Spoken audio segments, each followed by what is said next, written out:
happy Valentine's Day to you all. I don't always wear pink, but when I do, it's Valentine's. I've been asked to make a couple of announcements before we begin and launch in with our wonderful speaker tonight. And that is that we have a talk next week on February 21st on wolves in Oregon, history, ecology, conservation, and something. This is pink printed on black. There will be a talk there at 5:30 next Friday. The week after that, there's a very special event on climate and the grapevine, a dinner and talk featuring Oregon lions. Now that will not be held in here. That's a very special event. I understand there are tickets that are going to be sold out of doors. It's going to be held in the ballroom at the Ford Alumni Center. We have a menu and tickets for sale outside right after the talk tonight. If you want to see what's being offered, you'll get a 4-course dinner, wine, and the opportunity to listen to Greg Jones, who is from Southern Oregon University, give a talk about the effects of climate change on wine production. And tickets are $45 for members, $55 for non-members. And if you're a non-member and you buy tickets, you get a family membership for a year. So it's an excellent deal. We hope some of you can attend. Our speaker tonight is an old friend. We've known each other a long time, and I always thought that he missed his calling. He probably should have been some sort of stand-up comic. But he ended up being a vertebrate paleontologist of considerable renown. Greg is in fact now the Senior Curator of Natural History of the National Park Service Museum Management Program, which is in probably the largest collection of things by any facility. Wow, the National Park Service.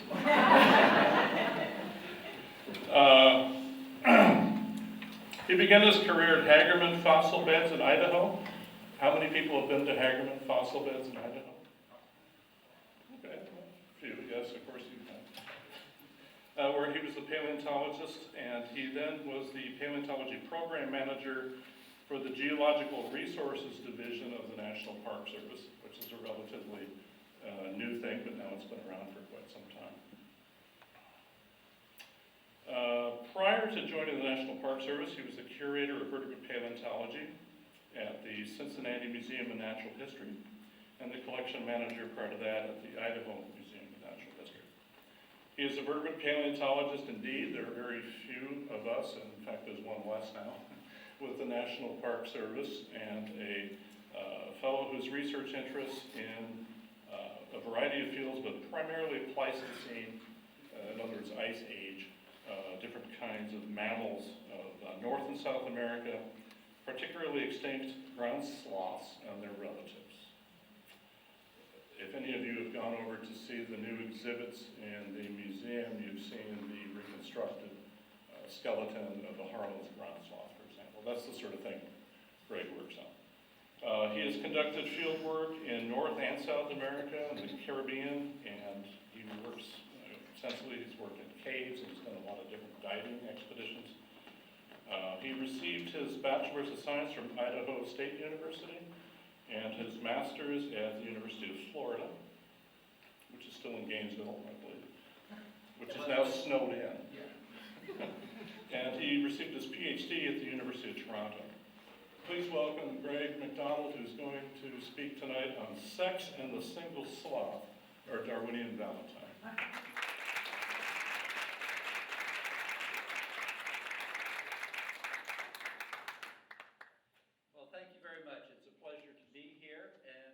Darwin Day. Ted's already said Valentine's Day, so that's covered, but it's always a pleasure when I have an invitation to speak on a Darwin Day event because he is an intellectual hero of mine. And so it's a small way in which I can come out and honor all the contributions he's made to our understanding of our planet in many different fields. So it's certainly a pleasure to be here. Well, it was an interesting challenge to work in Darwin, my interest in sloths, Valentine's Day, But I like a challenge, so hopefully you will find my approach maybe a little different from the classical approach to formal lectures, but what Ted didn't say is I'm not a particularly formal person, so we'll see how this goes. But anyway, what's the first thing we should talk about sloths? Sloth relationships. This is Valentine's Day, so we're gonna be talking a little about the relationships in sloths and that. And you may not be into mammalian taxonomy, but sloths belong to the mammalian order Xenarthra. And Xenarthra means strange joint. Now, I'm from Colorado. We've recently passed some interesting laws there. And this does not refer to that type of strange joint. It actually refers to the fact that members of this mammalian order share a number of very interesting skeletal features, one of which is that they have extra articulations between the vertebrae in their lower back that hold the vertebrae together that's not seen in any other group of mammals. And as strange as it may seem, that particular anatomical feature, these extra articulations, is present in armadillos.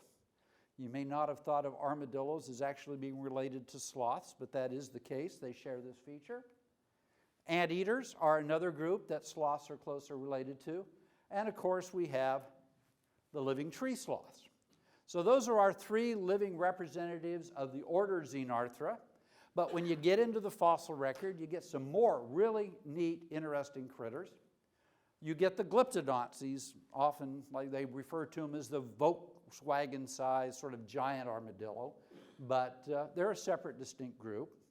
The real giant armadillos are the pampatheres. So if you can imagine an armadillo that gets about 6 feet long, if any of you have lived in Texas and noticed that the state roadkill is armadillo, you can imagine the impact of running your car into a 6-foot armadillo, or the damage it might do to your garden if it started foraging there.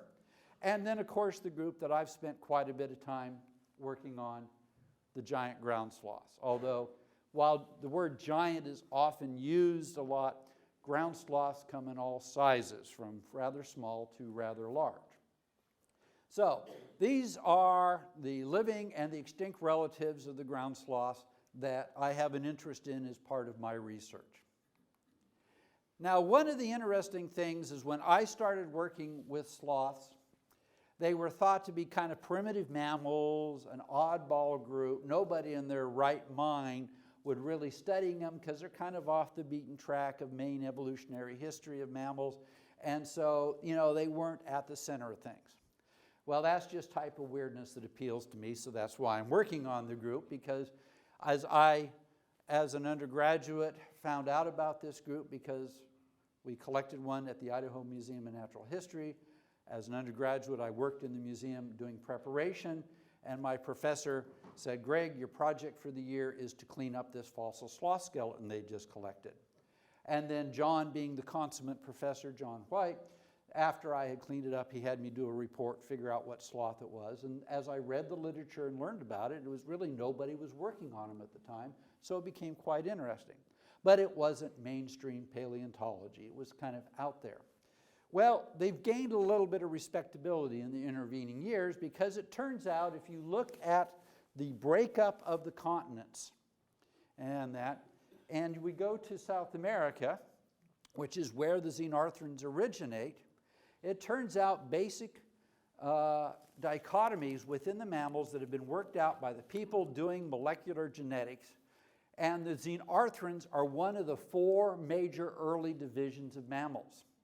So suddenly they just went from being weird oddballs to the center of everybody's research because, as you can see, South America was an island continent. So these guys evolved in a set of situations, much like you think of Australia as having weird animals. Well, South America did this throughout much of the age of mammals right after the demise of the dinosaurs. So the Xenarthrans are now up there as one of the 4 major groups, along with the groups that originated in Africa, the Afrotheria.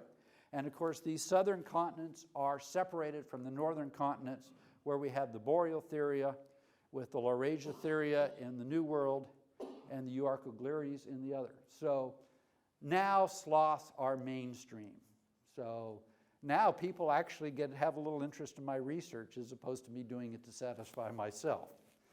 But this is kind of neat because it's really given us a new impetus to go in and really try to understand the evolutionary history of the sloths, the armadillos, the anteaters, and what they were doing in South America for the first, 55 million years ago. But then we had the Isthmus of Panama. And with the formation of the Isthmus of Panama, we suddenly had an interstate connection between North and South America. And so a lot of animals that we think of as South American actually came from North America. So that would include things like llamas, peccaries, tapirs. We had a type of relative of the mammoth called a gomphothere that got down there. Horses got down there. So we had all these North American animals going south.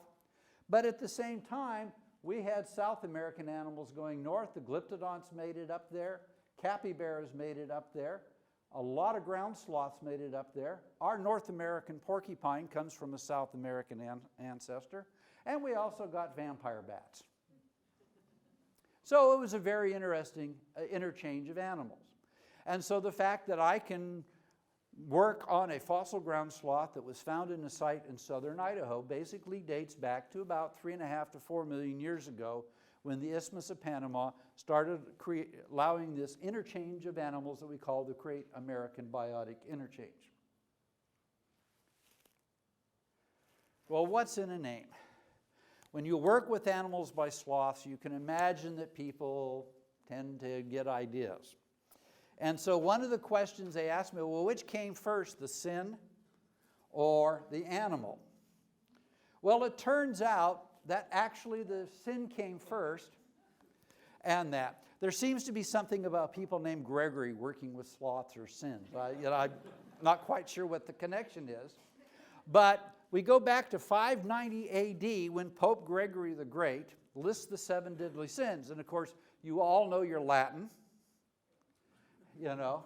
And in case you would prefer the Anglo-Saxon version of it, there are the 7 deadly sins. And I often wonder how people would treat my studying animals that were called the luxuria as opposed to the sloths. So maybe one of the things I should start doing is being a little bit more formal and talk about my study of the luxuria and hope that someone has studied Latin and knows that I'm really referring to the group called the sloths. And that's because I couldn't find an animal called the lust to study, which would have been even more appropriate for Valentine's Day, but I'm sorry. However, I can tell you that I had the opportunity a few years ago to describe some ground sloth material found in the Yukon. So that's kind of interesting that these sloths made it all the way north up to the Yukon. And as I was writing this paper with a couple of my colleagues, it turns out that these same deposits that had the sloth also have fossil wolverine. And so I made sure that I included a reference in our paper, one paragraph mentioning that there were wolverines there, and you don't normally think of them being found together, because as you know, another name for the wolverine is the glutton. So I've actually published a paper on 2 of the 7 deadly sins in which they're mentioned. Well, so from 590 to AD up until the 1500s, if you thought of sloth, you merely thought of it as one of the 7 deadly sins. But after Christopher Columbus's voyage and more explorers started going to the New World, they started finding all those weird, strange animals in the New World that had never been seen before, and that includes the first specimens of sloths. And this was included in Conrad Gessner's History of the Animals that he published over a 7-year period. And this is the earliest illustration based on a tree sloth. Now, obviously, he did not see a living animal. He never went to the New World. And he was getting secondhand stories from the adventurers who went over there. So there's only a few minor problems. The first thing I'll point out is you notice it's walking around on all 4s. So the reconstruction is not quite accurate in terms of tree sloths who tend to hang out in trees, as the name would suggest. He gave it the name Arctopithecus. Pithecus means ape, northern ape. So their first thought is this was some type of New World monkey that was coming from the north. So they were really off on the relationships and they were really off on the geography. But other than that, it's a very nice description of the animal. But, you know, it starts getting people in the old world familiar with a lot of these New World animals. And of course, today we recognize that there are two types of living sloths, often referred to as the two-toed sloth, and you can see the two toes here of Coelepus, and the three-toed sloth, Bradypus, there. And the two and the three toes actually refers to the number of claws on the front foot. On the hind foot, they both have three toes. So if you're talking about two-toed and three-toed sloths. But they're really fun animals. If you want a nice, relaxing afternoon, you just go down to Central America and watch the sloths, And, but the trouble is, of course, is that when you work, with an animal that because of its rather slow habits that they decided to name after one of the 7 deadly sins, it tends to give people a very preconceived notion with what you would expect from these animals. So part of what I try to do when I have opportunities like this, you could think of me as an evangelical slothologist.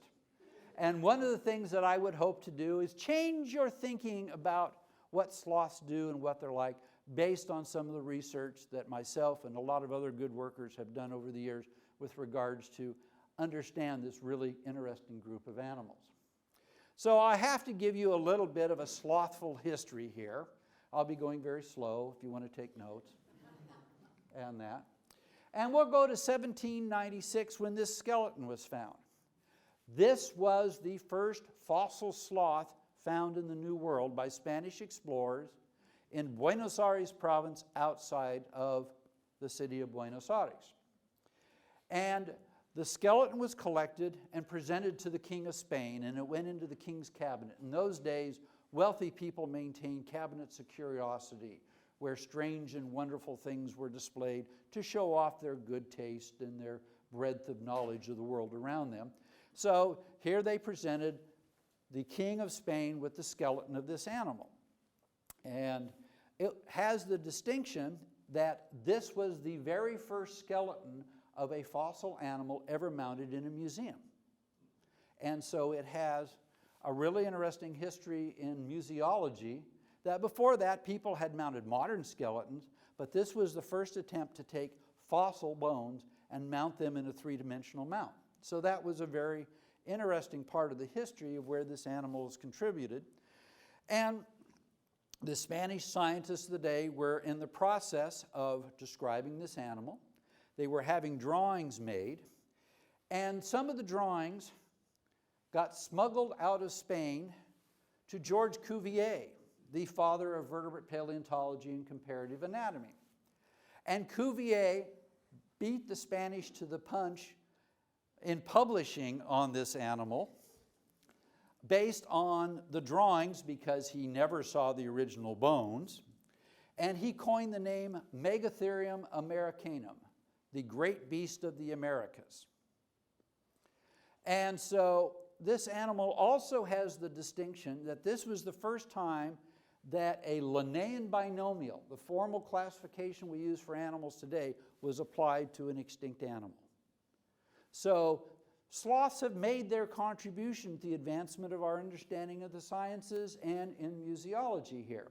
So here we have the skeleton of Megatherium americanum, but at the time, Cuvier also had the largest single comparative skeletal collection, and he did figure out that this huge beast, which was the size of an elephant, was indeed a relative of the living tree sloths. So it was a phenomenal demonstration of his ability and knowledge of skeletal anatomy that he was able to realize that this animal the size of an elephant was a very close relative of the living tree sloths. And of course, the natural conclusion was the trees back then must have really been huge. And that. So once again, if we think about what we know about the ground sloths today and the tree sloths, there's a pretty remarkable difference in the habits and as well as the size. And I really love this cartoon because the genus Paramylodon harlani is a perfectly valid extinct sloth genus and species, and of course is what you have a skeleton of here. So this cartoonist really did his homework, and I have to give him full credit for it. Well, shortly thereafter, in the western parts of Virginia in the Appalachian Mountains, saltpeter miners were digging in a cave, and they uncovered these bones. And knowing of the gentleman in the lower right-hand corner there, interest in natural history, they sent the bones to Thomas Jefferson. Now, some of you may know his fame from a few other things that he did. You know, minor details like the Declaration of Independence, being a president of the United States. But, of course, his real claim to fame is the fact that he, along with his colleague, Caspar Wistar, the leading anatomist of the day, studied these bones, and these bones were in the White House. So I can confirm a long-standing rumor, there has been sloth in the White House. And they published a paper, and because of the very large claw here, he coined the name Megalonyx, or Great Claw. And this is the second sloth that was fossil sloth that was ever described by Thomas Jefferson. At the time, he only gave it the name Megalonyx. Later, it was named Jeffersoni to recognize his contribution.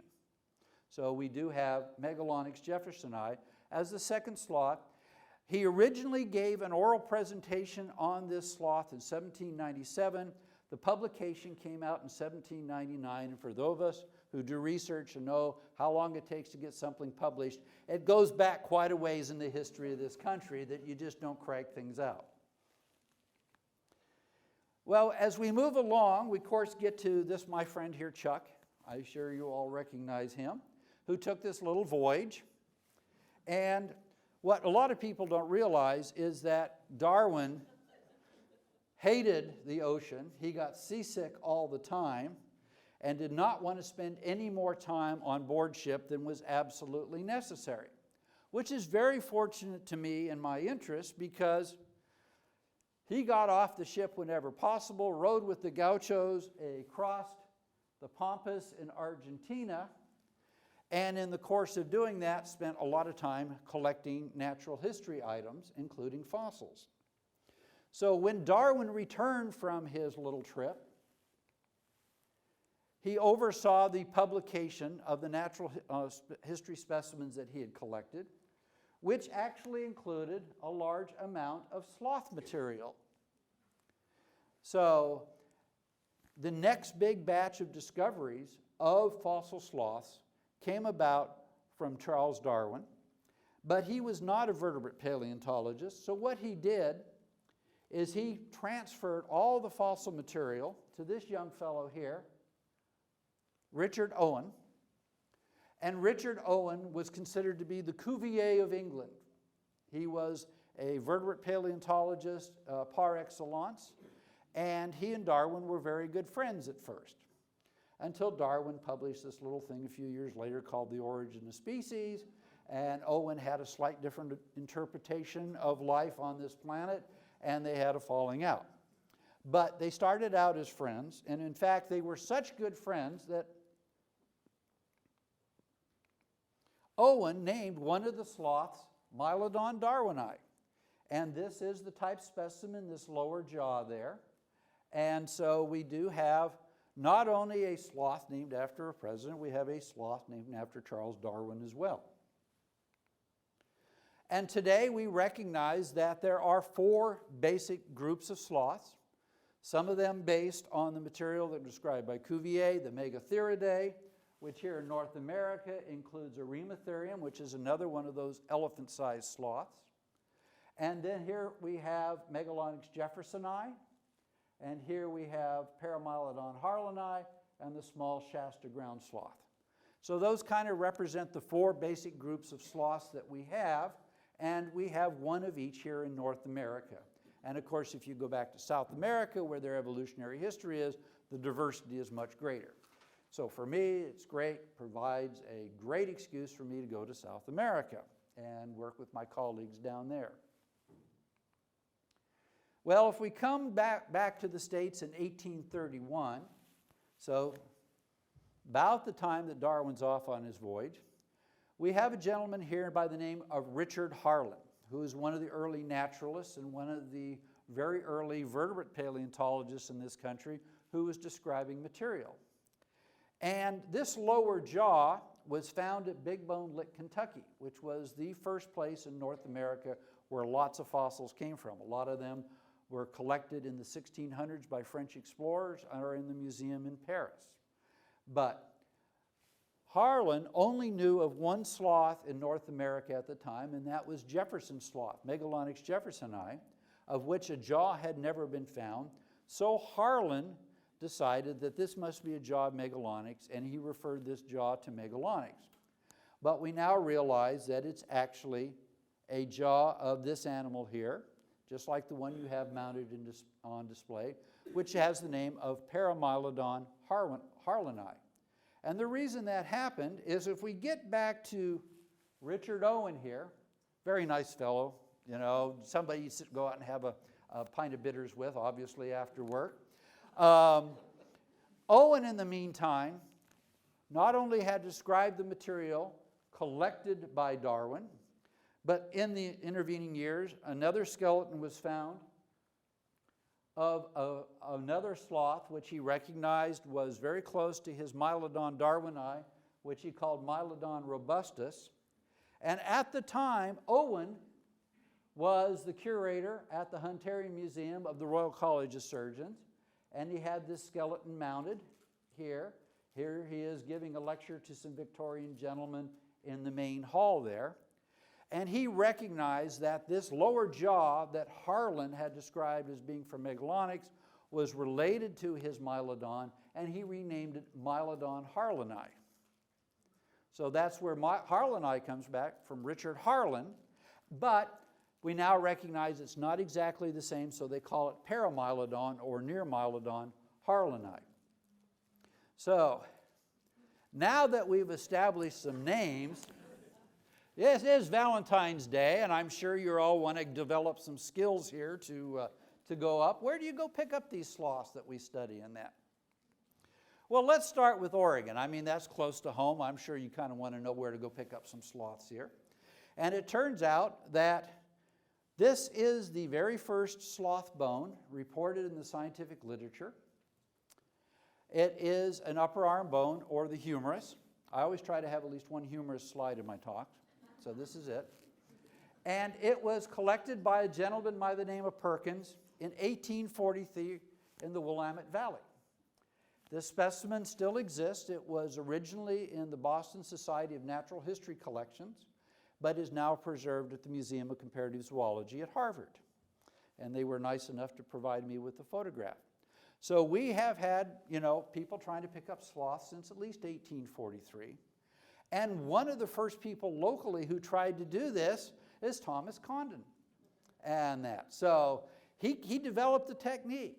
He picked up a lot of things, but in your collections there, I found parts of the vertebrae of a Harlan's ground sloth collected by Thomas Condon.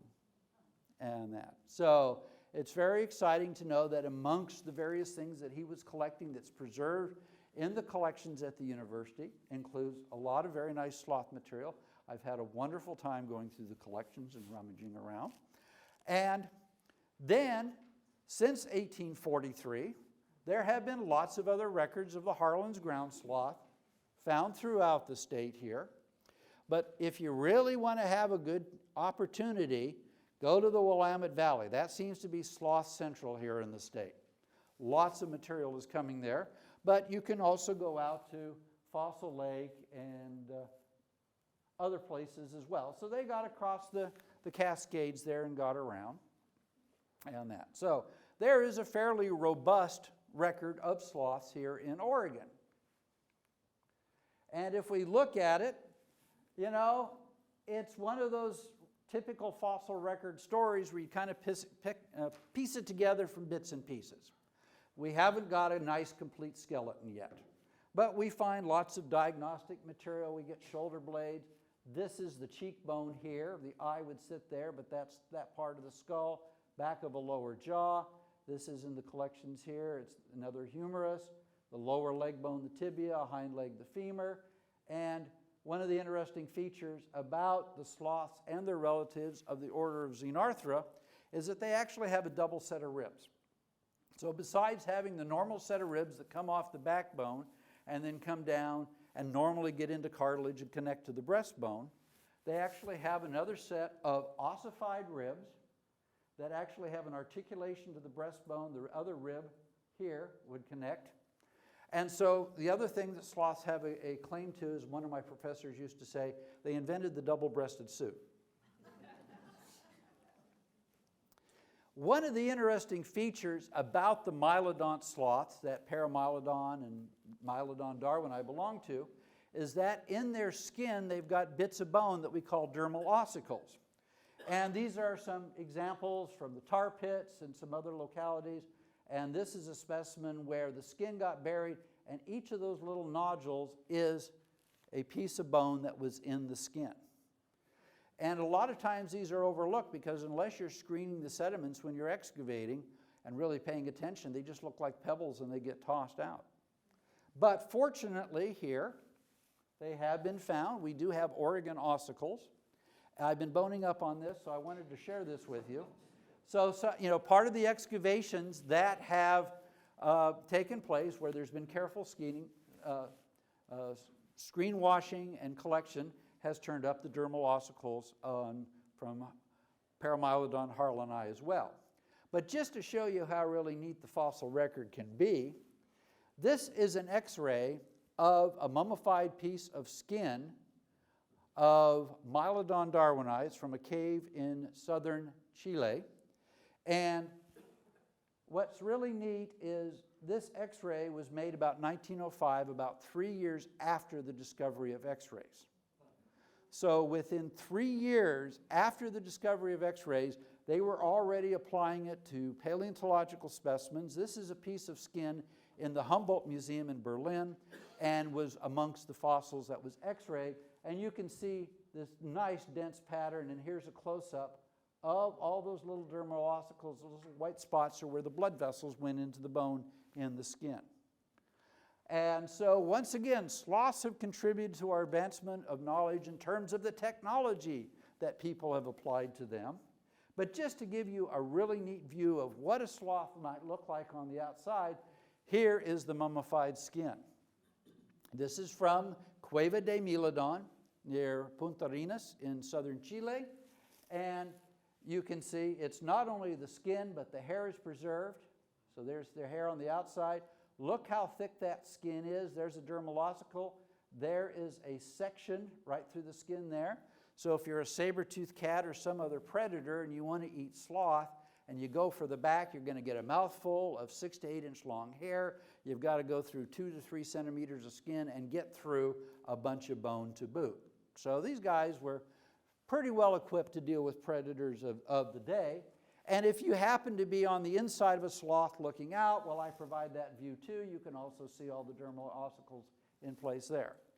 So we can make a pretty reasonable assumption based on the fossil ossicles we found of our North American Paramylodon harlani that this was also, just like in Mylodon darwini here, that they had this pavement of ossicles in their back. And if we just kind of look at the North American distribution, so if you really want to go traipsing after sloths across North America, you know, if we look at all of these black squares, we can see it's widespread. There's Big Bone Lick, where that original jaw came from. It got down to Florida. It's very widespread. And based on what we're seeing of the habits of this animal, it seems to be liking to live in open country along with mammoths. And so one of the things I was looking at was the association of sites between the Columbian mammoth and Harlan's ground sloth when I was doing this particular study. So they're pretty widespread here in North America, and there's a very good chance you'll run into them, especially in the western United States. Well, it is Valentine's Day, so let's get down to some real details here, you know. If you're a paleontologist, one of the really interesting questions, if you're interested in studying fossil populations, is looking at different age structure and how many males and how many females you have in your fossil population. That's one of the merriment things that I'm interested in here. And of course, if you're going to look at a sloth, maybe the quickest way is look at its hips. I mean, after all, you know, we recognize that hips are pretty good indicators of in other species as well. And this brings us to a very interesting feature, because if you look at the pelvis of a sloth, one of those other features that defines sloths and the other members of the order Xenarthra is that if you're here at the tail end of the animal looking forward, these are tail vertebrae here that have fused into the pelvis to make a solid structure called a synsacrum. And so you'll see it in armadillos, you'll see it in the anteaters, you'll see it in the sloth, and this is another one of those skeletal features that defines the order Xenarthra there. And if you have a posterior view, and I just put this in as an afterthought, to give you an idea of the build of sloths and the fact that that pelvis can be 4 to 5 feet across, one of the things to keep in mind is the center of gravity of sloths is shifted backwards. And they have a pear-shaped body, so they're fairly narrow up top, and then they just widen out posteriorly. And I think that part of this is an adaptation in two ways. One, by having your center of gravity shifted back to that big pelvis, you can sit upright, which would have been very handy for some of the browsing sloths when they're reaching up in trees and grabbing branches and that. And of course, the other thing is, if you're a sloth and a predator comes, you're not going to run away. You know, but you do have these nice large claws on your hand, so if you can sit upright, you suddenly look a lot bigger, and then your claws are free because it's not supporting your weight, and you can sit there and look at a predator and say, make my day. And so we do see that one of the characteristics of the sloth in the pelvis is that huge expansion, and that also, think of all the muscles on there. Those are all the muscles that are going to pull upright. So you've got a fantastic biomechanical lever system. You know, we think our gluteus is maximus. Well, that's nothing compared to a sloth in terms of the muscle mass that you would see there. So we could probably use the pelvis to tell the boys from the girls, but it is highly modified, and it's one of those things that you don't often have as large a sample as you would like to be able to tell them apart. So I've been looking at other ways of doing this, and looking at the large sample, the largest single sample of the Harlan's ground sloth comes from the tar pits in Los Angeles. How many people have been to the tar pits? All right, great place to get stuck, isn't it? Well, it turns out with this very large sample from Rancho La Brea, you can actually see differences in the propulsion from a very stout to a long, thin skull here.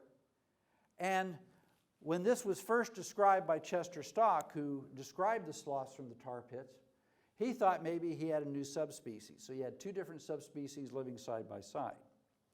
Well, I went back and looked at that sample, and as much as respect as I have for Chester Stock, who did a lot of great work in vertebrate paleo, I thought maybe what we were seeing was sexual dimorphism, and that you could actually maybe look at the skulls and tell these two groups of animals apart. So I started doing some measurements of that, and one of the things I hope to see is that you had a big macho male and a smaller petite female. But when I started looking at the length of the skull and the size, they're all about the same size. So one of the things that I learned very quickly is there didn't seem to be much in the way of sexual dimorphism or difference in size between males and females. So even though the skull proportions were different, you couldn't just use size alone to discriminate the boys from the girls. But I also observed that if you look at the modern tree sloth, the two-toed sloth, Coelepus, you'll notice they've got really large caniniforms in front. Now, I use the term caniniforms, not canines, because they're not true canines like we see in predators. And one of the really interesting things about sloth teeth is they don't have any milk teeth. They don't have any deciduous teeth. The teeth that they're born with grow throughout the life. So all these teeth have open roots, and as they wear down their teeth, they just keep growing. The other thing is that sloths don't have any enamel on their teeth. These teeth are all composed of the same thing as ivory in an elephant's tusk. And the way they run past each other, they're self-sharpening. So as they're chewing their food, they're still sharpening it. So one of the things I have found out from friends of mine who work with the two-toed sloth, which apparently has a very cantankerous disposition, is that if you're handling it, you got to be careful, because when it comes to making use of those, they can inflict a very nasty wound. And they can move quickly when they are PO'd. Well, it turns out that in the Harlan's ground sloth, the front tooth is also modified into a caniniform. And one of the things I've noticed in a lot of samples is that you have two different types of wear, sort of a very sharp-pointed one and one that sort of is worn at right angles to the axis of the tooth.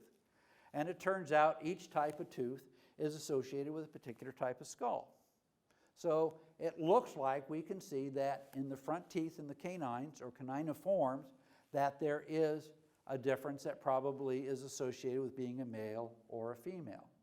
So we do see some sexual dimorphism, but because the sloth teeth grow throughout the life of the animal, even in a juvenile animal, the tooth wear, either the sharp or the sort of flat wear, shows up. And this is really neat. That means even in young animals, you have a potential of signing to one of the two genders.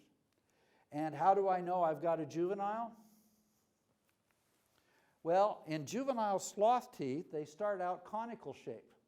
And these are from the Woodburn site. So these are some baby sloths that were collected here in Oregon, up near Woodburn. And you can see that they even have a little bit of wear here, but they're very conical shaped. And then as they become an adult, the teeth become parallel-sided. So we can identify juvenile sloths based on their tooth shape and separate them out from adults as well.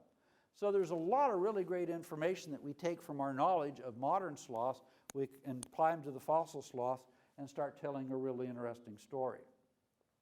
One of the things I found very interesting, though, is that the earlier sloths, those caniniforms, are very large, and by the time you get into the late Pleistocene, they're much, much smaller. They're decreasing in size. And even in the late Pleistocene, you've got some skulls in which that front caniniform is lost altogether. So you have decreasing sexual dimorphism through time in this group of animals. And that's really puzzled me, because Darwin was very much interested in sexual selection. And we know from his work and subsequent studies, there seems to be an emphasis based on the behavior of the animal that you have increasing sexual dimorphism if the males are fighting for the females or trying to be dominant. Why do male deer have bigger antlers or moose in order to show off in that? And it's really puzzled me of why, going from these middle Pleistocene ones here where they're much bigger, moving into these red ones where they're much smaller between the two morphs, that there was a decrease in sexual dimorphism. Why wasn't there any selective pressure on this North American sloth to maintain that difference between the males and the females? Well, remember, when we had that faunal interchange from South America to North America, we only got one mylodont that got up here, our paramylodon harlani. However, if you're down in South America, there's lots of mylodonts. So if you go down to Buenos Aires province, you can find Glossotherium robustus, you can find Lestodon armatus, you can find Mylodon darwini. And so it may be that if you had stayed in South America, where there were other mylodonts that might get confused during mating, which is really hard, messes up perpetuation of the species, that having that sexual dimorphism and being able to tell each other apart is more useful. But if there's no possible confusion in North America because you're the only mylodont sloth, maybe you no longer have to maintain that advantage of being a macho male with larger, sharper pointed caniniforms to show your teeth and show how tough you are. At least that's my working hypothesis. But I think it does tell us an interesting story that when you have a group that leaves and disperses, like from South America to North America, from North America to Europe, and you're the only group there, you've kind of got an open ecological niche, which gives you a lot more flexibility than the constraints of competing with close relatives in your homeland. Okay, well, whining and dining, you're going to take your sloth out to dinner, you want to know where to take them and that, what type of food do they like? So if we look at our Harlan's ground sloth here, and here's that nice big cheekbone, and so think of all your masseter muscles, these nice cheek muscles up here on the cheekbone, forming a very large area there for chewing, and the teeth tend to be fairly flat. These guys have a flat grinding tooth for crushing the vegetation. You saw that other sloths, they tend to have slicing teeth for chopping up the vegetation. So one of the things we see in the sloths is their teeth reflect differences between browsers, feeding on leaves and twigs and shrub and stuff like that, as opposed to what we interpret for the Harlan's ground sloth as a grazer. It's feeding on grasses based on the tooth morphology and comparing it with other animals in which they chew very coarse, abrasive vegetation. And this one here still got the caniniform and hasn't lost it. And you'll notice that there's no teeth in the front of the skull. They don't have any incisors. They probably had a flexible lip and a pad there that they used for sort of crunching down and pulling up the vegetation in that. Well, one of the things you have to think, we hear about slow dining. Let's have a leisurely meal. So with a sloth, you're obviously going to have a leisurely meal. What's equally leisurely is the digestion time. Modern tree sloths only go to the bathroom once a week. And basically they climb down a tree. They have latrine sites they go to where they defecate regularly once a week. And then they go back up into the trees. And so the digestive time in a sloth is quite long. And we assume that this was probably the case for the extinct ground sloths as well. Here is a stomach of a modern sloth. It's a multi-chambered stomach, and sloths do not have an appendix, or as we call in other animals, a cecum. So you can seek them, but you will not find. And so what you have to think about then is that sloths are foregut fermenters. So the food spends a little bit of time in the stomach. Eventually, a week later, it passes through the digestive system and, of course, comes out as a coprolite. What this means, though, is they're very efficient because the longer the time the food is in the stomach and the digestive system, the more efficient the removal of the nutrients. So sloths are very good on living on food that other animals might not eat because there's not as much nutrients per volume that they eat. I worked with the BBC on a show. They were doing something on sloths, and they came up with the most wonderful description, which I wish I had thought of, but they basically referred to it as a walking compost heap. Now, we've made this inference about the sloths, and if I take you again back to South America, and this is Cueva de Milodon. This is one of these really classic sites, because this is where that mummified skin came from. Along with the mummified skin, we've also got preserved nails. And of course, what's really nice is that we do have the dung or coprolites of the sloth preserved as well. So now I can give you the real poop on its diet. Because we can go in and we can look at the vegetation there, and yes, as we inferred from its dentition, they were eating grasses and sedges, abrasive food. So even though this is from Milodon darwini in South America, its dentition is very similar to our North American one, and it supports our interpretation that if you want to take a Harlan's ground sloth out to dinner, take them someplace where there's lots of grasses and sedges that they can digest. And you won't have to worry about them making the excuse to get up to go to the bathroom in the middle of the meal, because that won't happen until a week later. And that. Well, first comes love, then comes marriage, and of course the next generation comes after that. We have not found any fossil skeletons of sloths in Flagre delicto, so we have to make some inferences with regards to that behavior, but we can at least make some very interesting observations. So what I'm going to do is take you down to Nevada. And during the Pleistocene, during the Ice Age, northern Nevada had a very large lake. You're probably familiar with Lake Bonneville in Utah as a large Ice Age lake. Another one that doesn't get quite as much publicity is Lake Lahontan, which filled up a lot of the basins here in northern Nevada. And if we go from this part here near Carson City, and we go to this picture here, that is a picture of the Nevada State Museum in the early 1900s. The prison was built in the 1800s, and prisoners who were doing a hard time there and breaking rock got down to this rock level and found these very interesting depressions in the floor of the prison here. And it caused quite a bit of a stir because these footprints are about, 14 inches long. They're kind of kidney-shaped here.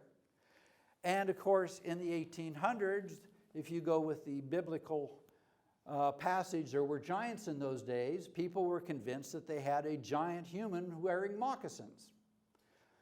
Well, this caught the attention of the paleontologists who maybe had a slightly different interpretation of what was going on there. And even Mark Twain wrote about these so-called tracks. He ascribed them to drunken legislators coming home after a legislative session. But because these tracks became so famous, a photographer, Isaiah Tabor, from San Francisco, actually went out, took stereo photographs. You can see the tracks of the sloths here in the foreground. Because yes, it was decided that these were not tracks of a human, but fossil ground sloth tracks. And as far as I know, Tabor's pictures are the first use of stereo photography to document fossil tracks. So there's another first for sloths you may never have thought of. And so if we look at these sloth tracks, we can understand why maybe people thought that it was a bipedal. Because you can see the tracks here, and it just kind of looks like, two hind feet. But I will draw your attention to parts of the track here, there, and there. And those are actually impressions made by the front hand. So what you have is, as the sloth is walking around, the hind feet, which are much larger than the front feet, are overstepping on them. And this is an ongoing friendly disagreement I have with some of my South American colleagues on some of the tracks they've been finding in South America, because they still like to have this idea of, in Argentina, this bipedal sloth walking down the beach, carrying its mate, and just having a very nice time on the beach. And of course, if you're going to carry your jug of hot water and your bombilla and your mate gourd, then you definitely need to be upright to do that. So I can see why there might be a consistency in their interpretation. But just to strengthen my argument a little bit, since they're not here to defend themselves, and here you can see the front limb of the Harlan's ground sloth, and you can sort of see just a small part of digit 5 and digit 4 come in contact with the ground, which will make that impression there, and then there's that hind foot. Now, I want to draw your attention to another really neat sloth peculiarity, and that is the Harlan's ground sloth walks on the side of its hind foot. We walk flat-footed. All 5 of our toes are on the ground. But sloths, doing something very differently, have rotated their hind foot so that just the 5th digit's in contact with the ground, and there is the heel bone there, and that's what results in this very strange kidney shape. So there's the track, there's the part made by the front foot, there is the part made by the hind foot, and of course you've got to put in a little bit of soft tissue of the pad, which is why it's a little bit larger than the bone structure. But if you match up what parts of the bones of that rotated hind foot come in contact with the ground, and you match it up with the track, it's a pretty nice matchup. So here we have our Harlan's ground sloth out for a stroll. Here's an example of that track that I showed you, and here's a map that was made in the 1880s of the floor of the prison. Absolutely phenomenal sight, I mean, and it's not just the sloths, which are these kidney-shaped things. There are elephant tracks, probably mammoth there. There's carnivore tracks, there's deer tracks, lots of birds, probably walking along the shore of this Ice Age lake. In fact, if you count up the number of tracks of the sloth compared to the other, it's the most dominant animal there. There's some deer or elk, there's the mammoth, some horse, some carnivores, lots of birds, but these are absolutely phenomenal. When I learned about this site as a student, I really wanted to go see it. So I wrote the warden at the prison saying, I'm interested in sloths, I'm very interested in studying these tracks for some of my research. How do I get into the prison? And he said, oh, it's very easy. Just commit any felony in the state of Nevada. Getting in was no problem. It was getting out after I completed the research. The prison was recently decommissioned. The state of Nevada is looking at setting it aside as a historical site, and I'm now in communication with the state archaeologist, state paleontologist, about preserving these tracks and opening it up for further study. So hopefully I'll be able to get back to this study and be able to get into the prison and get out without any special requirements. But what I really want to point out is if you look at this track site, it gives us some very interesting insights in terms of the habits of our sloth. So here we have our large sloth walking along here, those kidney-shaped tracks, but notice right next to it, notice those smaller tracks. Same shape, just a little bit smaller. So I think we've got phenomenal evidence that we've got mom out walking with the kid. And so one of the things that it appears is that sloths only had one young. And we see that's true for the modern tree sloths as well, because you can imagine if you're hanging up in the trees and you had a litter of sloths hanging on you, it might be a little bit hard to do that. But so having one young seems to be the case. And it's not only in that trackway, but if you look at this one down here, you can see the adult, and walking parallel to it is another juvenile trackway. So this is really neat that there does seem to be some social interaction amongst sloths. I'm not sure there was that much social interaction between the males and the females, except for long enough to get the next generation going. So maybe it was just once a year at Valentine's Day that contributed to the next generations of sloths, and then after that it was up to mom to take care of the young. That's an aspect of paleo behavior we haven't quite worked out yet. And I could say, well, maybe it's possible it's dad out walking with the baby sloth. So we'll kind of hard to tell based on the tracks the gender of the animal, but it certainly gives us some insight in terms of its behavior. So one of the things I think is really neat is I had an opportunity recently to go back on a project in Argentina to visit a site. And as I pointed out, Darwin did not want to spend any more time on ship as it was. And one of the places he got off before he did his cross-country trip through Buenos Aires province is at Bahia Blanca. And so Bahia Blanca is right here on this stretch of the beach. And you'll notice that in the Ice Age, the coastline was out here. So this site was about 100 miles from the coast at the time. And one of the things, unfortunately, that Darwin missed at Bahia Blanca is this place that's now known as Plinko. He collected fossils in the area of Bahia Blanca, but unfortunately, he missed this spectacular site, which is loaded with fossil tracks. It was the shore of an ancient lake during the Ice Age, and just as that Ice Age lake in Nevada preserved, the shoreline preserved it, we get a phenomenal amount of tracks preserved there. We get tracks of sloths. Notice it's bipedal. This is a South American publication. We have the glyptodonts. We have a couple of llamas, an extinct animal called Macrauchenia. There's a bear track, that proboscidean there, and some living animals as well that are found there, and a variety of birds, including the rhea and flamingos. So it's an absolutely phenomenal site. And the tracks run for over 5 miles of beach. And it's just, my imagination boggles at what Darwin would have done walking along the beach at Bahia Blanca and seeing all these huge fossil tracks preserved there. I really think there would have been a really interesting chapter in the origin species and his voyage in that. And so here we can see lovely trackways going along there. Here I am. That's not the sloth that made them. This is Teresa Minera.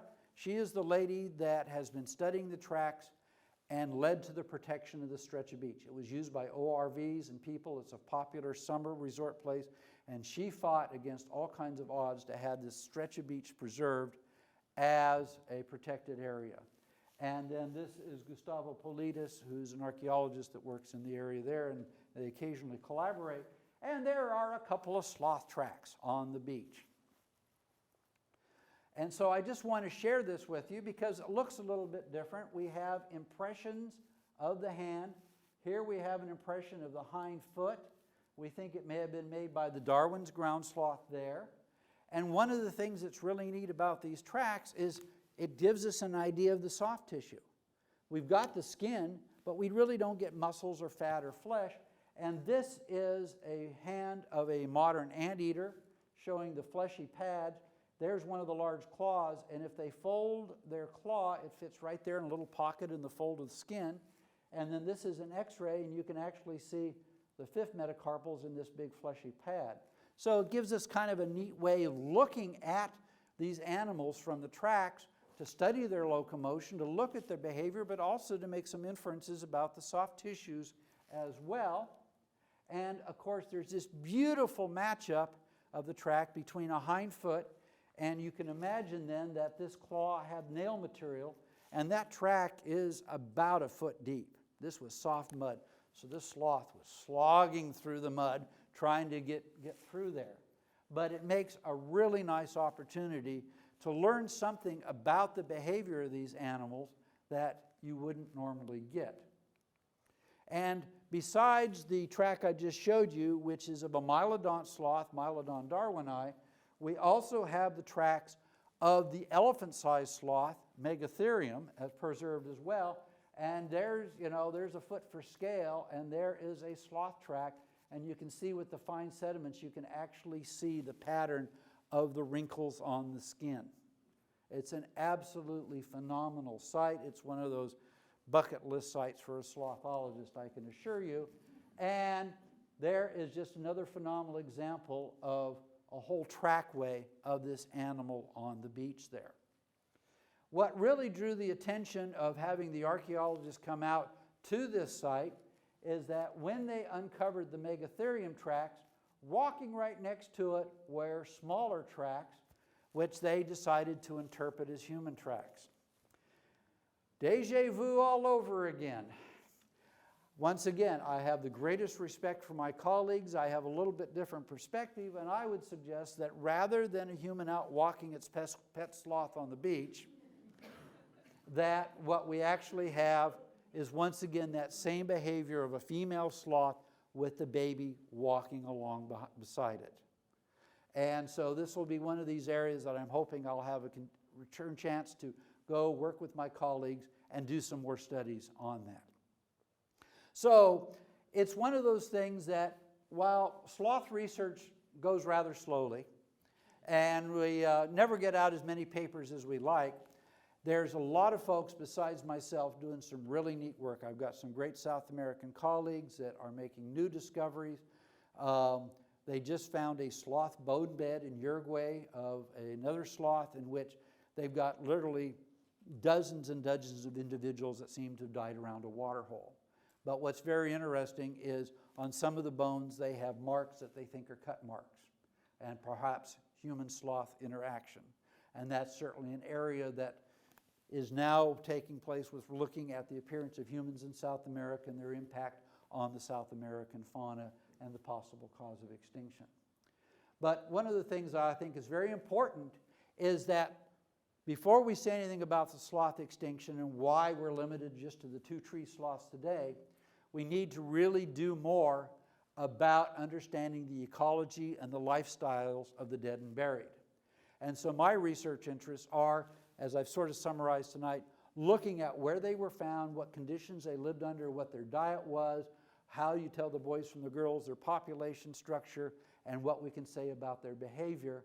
And of course, I've only scratched the surface, but I hope I've piqued your interest and that you will evolve with me as appreciating these animals. Thank you very much.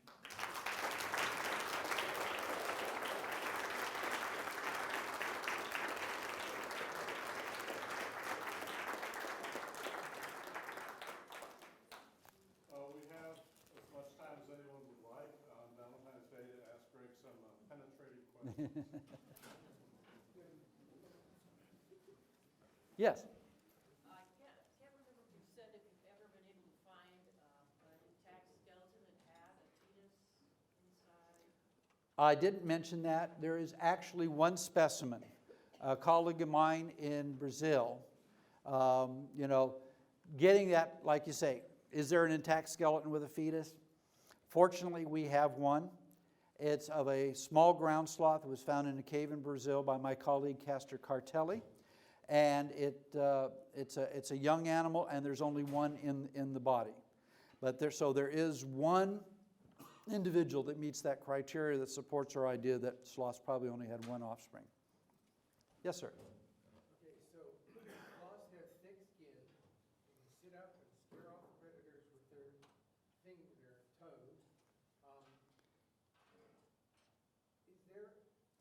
So they never had to learn to move fast. Is there an evolutionary advantage to slothfulness, not moving fast? Is there an evolutionary advantage to slothfulness? One of the things that I should point out is modern tree sloths have a very low metabolism. One of the reasons why you have sloths living in the tropics and still long shaggy hair is they don't generate a lot of heat. And so that insulation, that hair, helps them retain the heat that they do produce. And there have been some studies looking at sloth bones from the tar pits, which the collagen is preserved. And it turns out that ratios of the proteins that make the collagen are sensitive to body temperature. And we do know from this one study that fossil sloths also had a low body temperature. So I'm thinking that what we're looking at is the fact that a lot of times when you are eating really poor food, a lot of filler, not as much nutrients, and you've got to have it in your digestive system. Lots of plants also produce toxins, so they won't be eaten. And so part of this seems to be that a low metabolism slows the rate at which you take up the toxins during digestion and prevents you from poisoning yourself by eating large quantities of poor quality food. So it seems to be that maybe the low metabolism is a primitive feature, but it's been co-opted as part of their strategy of having this slow digestion, which allows them to eat food and avoid competition with those animals that prefer the higher quality vegetation. So their niche is crappy food. Yes, I would say that's, well, actually it's not crappy food till it comes out the other end a week later. Yes? I'm puzzled by those footprints. How could they have survived the first 24 hours? Were they in volcanic material or in the sand? They were in a clay, and basically after the tracks were formed, there was enough evaporation that the clay hardened. If you've ever worked with clay, you know as long as it's wet, it is pretty malleable, and then as it dries out, so you could have the time of year where you had the spring rains, the ground is nice and soft, the animals come down to the water hole or whatever, and then after that, it dries out and it basically sets up as a very hard ground and then eventually got buried with additional sediments. And it was just luckily enough that they wouldn't trample each other's footprints. Well, you can find trample zones. Obviously, I have very wise pictures because I want to show the nice tracks, but there are trample zones. So there is bioturbation where animals are walking all over the place and it's really stirred up and you can't always see nice discrete footprints. So that exists as well as the nice discrete ones. Yes, sir? Is there anything in the modern tree sloth that is a vestige of the bony material in the skin? No, the bones that show up in the skin is only in one small group of sloths. So it shows up in these mylodont sloths, but we don't have them in the Jefferson sloth and its relatives. They don't show up in the Shasta ground sloth, and it doesn't show up in the megatherids as well. So they're only found in one small group of sloths. But I'm sure that all the other sloths had long hair. We've got mummified specimens with the skin and the hair of the Shasta ground sloth, and it's thick skin and long hair. It just lacks the bone. Yes, sir. Yeah. Do you have any thoughts on seasonal migration? Thoughts on seasonal migration? Given their speed, it probably took more than one season to get anywhere. I do think that there might have been some local migration during seasonally. We do know that for some sloths they use caves. And I think that there may have been some movement in and out of the caves depending on whether it was winter or summer like that. But my general feeling is that the sloths were probably fairly defined territory and certainly did not go like horses or bison or animals that were a little better equipped for crossing long distances. So I think sloths were probably homebodies.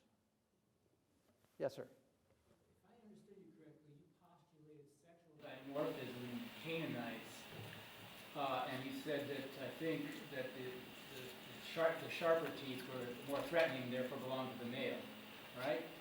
That's one possibility. In my paper describing this on the sexual dimorphism of the teeth, I actually never assign a sex to either one. I just say there are two forms, and one's probably male and one's probably female, because I had no independent means to make an assignment of actual sex based on the canine form. Well, what's the case with the modern sloth? Did they have the same dimorphism? No, we don't. In the two-toed sloth, both of them have these triangular, very long pointed, and there is no sexual dimorphism between the canine forms, which I was hoping for. I measured a lot of modern sloths trying to plot up size differences, and unfortunately they didn't cooperate. Yes?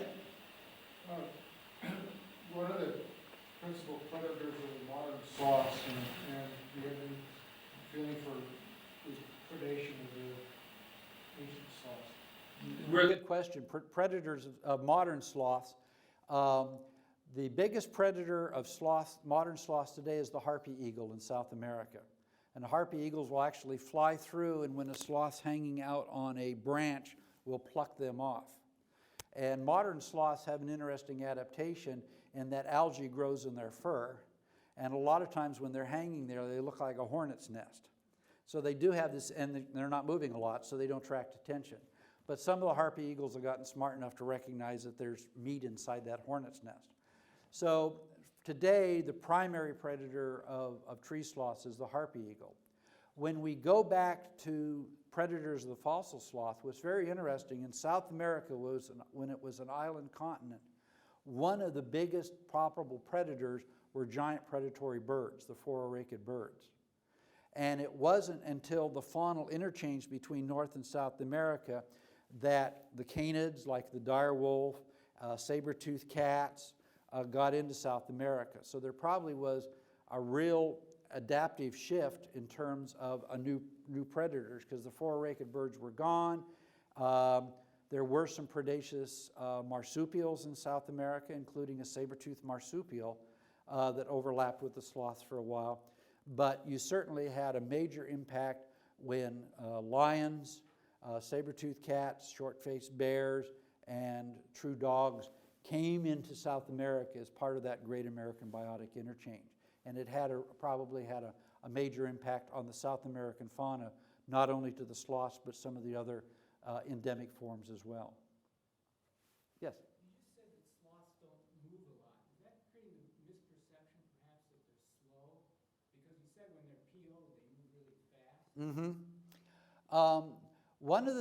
If you spend time watching a sloth in the trees, and that just shows you what a lazy researcher I am, because that's, I spent some time in Brazil, and what you notice is that sloths are not so much slow as I like to think of as deliberate. You're up in the canopy of the rainforest. It's maybe 100 or so feet to the forest floor, and you're going to go from one tree to the other, and you're reaching out. What they're doing actually is testing the tensile strength of that branch before they shift their weight to it. So if you look at a sloth moving through, they're actually testing as they go along the ability of how much bend there is and the strength of a branch to support their weight. So actually, if you watch a sloth, they can be fairly active. It's not a big part of their day, but when they do move, they can move. The other thing to keep in mind is giant anteaters, which also have a low metabolism. They go out and feed at night, and they'll spend the whole evening going from anthill to anthill and do feeding bouts. And so I would actually argue, if you wanted to understand what ground sloths were doing, watch a giant anteater, which is pretty good size and has a fairly good activity schedule. So it's not that they have to be slow, at least in the trees. I think it's an adaptation for making sure that you don't end up on the forest floor and that they truly do appreciate the gravity of the situation. Just a quick question, Greg, in terms of the superbly adapted group of organisms went extinct, obviously. Is this part, in your mind, of the whole ecosystem collapse that we saw some of the other things? Are generally the giant ground sloths disappearing at the same rate and time as all these other megafauna extinctions? One of the challenges we have when we look at the extinction of the ground sloths, and they made it right up to the end of the Pleistocene. So in terms of the sloths that made it in North America, they're disappearing about the same time as mammoths and mastodons and camels and horses in North American fauna. In South America, they're disappearing about the same time. So they're not out of sync with other animals in terms of Pleistocene extinctions, which I think suggests that they were ecologically successful and doing quite well. With regards to the timing, one of the problems we have is not a lot of radiocarbon dates. One of the projects I've been doing is trying to get funding to do more radiocarbon dates to look at the timing of their extinction. And the project that I was doing as a part of the team in South America was to get samples for radiocarbon dating to look at the timing of the extinction of the South American fauna. My own personal feeling is that it is an ecosystem collapse, and they were victims of what was going on in terms of environmental change. Other people would argue that it was humans coming in and that they were the primary predators that caused their extinction, which I don't agree. But it gets back to my original statement that I'm really interested in understanding their ecology before I jump into coming up with the mega explanation for their extinction. So I tend to lean towards trying to look at ways to understand their ecology. I'm doing some paleoclimatic modeling for sites to see what's going on in terms of temperature and rainfall. So we're not only looking at their biological ecology, we're looking at their physical environment and changes as well. And we need to be very holistic. So I really don't have a good explanation other than they were part of the whole Pleistocene extinction phenomena. I think you had your hand up way in the back there. Yes, go ahead. Yeah, back to the tree sloths for a moment. What's the point of the designated latrine site? Is it a territory marking thing, or why don't they just do the trees and never done that at all? Because they're very polite and they don't want to hit anybody. No, that's why they come down and go to the same latrine site is a very good question. And one could think of it as territorial marking. That certainly, they do have very good noses and they've got a huge olfactory lobe. So smell is an important part of their physiology in that. So I'm assuming that it probably does reflect some type of territorial marking, but people who work with modern sloths are still trying to sort that out, and I don't have a really good explanation one way or the other. You had a... Is there any logic known for the rotation of the limbs of the hands and feet? I get to do my ground sloth imitation. All right. If you go back and you look at that rotation of the hind foot, the ankle bone, the bone that connects the lower leg to the rest of the foot, has a very interesting modification where you have a process of bone that sticks up like this on each of the astragali, and it acts as a pivot. So when you rotate the foot, you basically have two pivots. So if you're on your hind foot, you all have to sort of bend over while I do my sloth imitation here. And that, once again, when a sloth gets up on its hind legs to scare off a predator, it makes it bigger and it frees those front arms. However, if a predator is coming after you and you're a big animal, every time you take a step, you're off balance. However, if you are on feet that are planted on the ground, your tail is acting as a third leg for a tripod, and you can pivot your legs around your foot, you've increased your reach. So my interpretation is that with that rotation of the hind foot, it actually just gives them that little extra reach to, they reach out and touch someone, the claws that refreshes. And so what you've got then is basically an adaptation that if you're a browser and you're reaching in trees, you don't have to move as much. And if you're fending off predators, it just gives you that little extra reach as part of your defense mechanism. And that's the one explanation I've been able to come up with. But it is a very strange adaptation, and certainly not everybody agrees with my interpretation, but it raises some very interesting biomechanical questions. Well, thank you, Greg, very much. Thank you.